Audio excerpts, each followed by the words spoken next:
Guys, ini yang motif kematian keluarga Cinere akhirnya mulai terungkap. Jadi dari penemuan catatan yang ditinggalkan oleh korban, ternyata korban sang anak bernama David Arianto Wibowo itu bunuh diri karena depresi.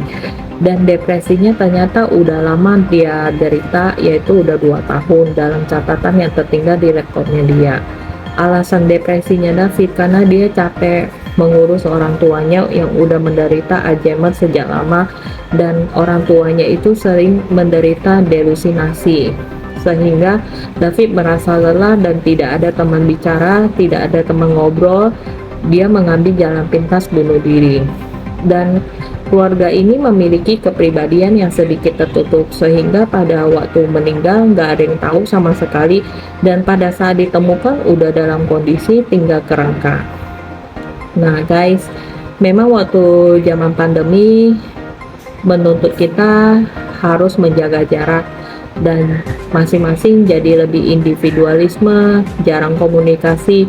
Apalagi pas pandemi, setiap orang pasti merasakan hal yang tidak mudah, baik dalam pekerjaan, baik dalam usaha, baik dalam kehidupan pribadi. Banyak juga yang mengalami perceraian karena pandemi.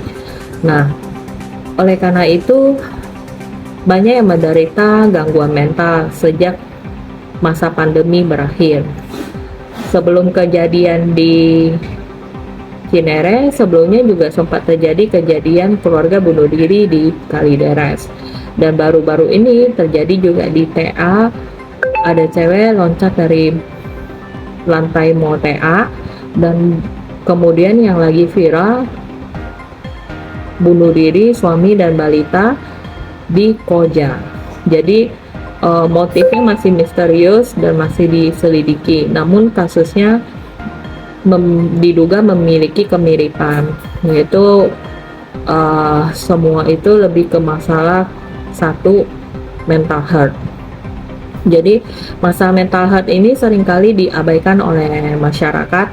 Jadi masyarakat sekarang masih mempunyai persepsi masalah mental health itu masalahnya sepele dan bisa healing dengan sendirinya, bisa sembuh dengan sendirinya.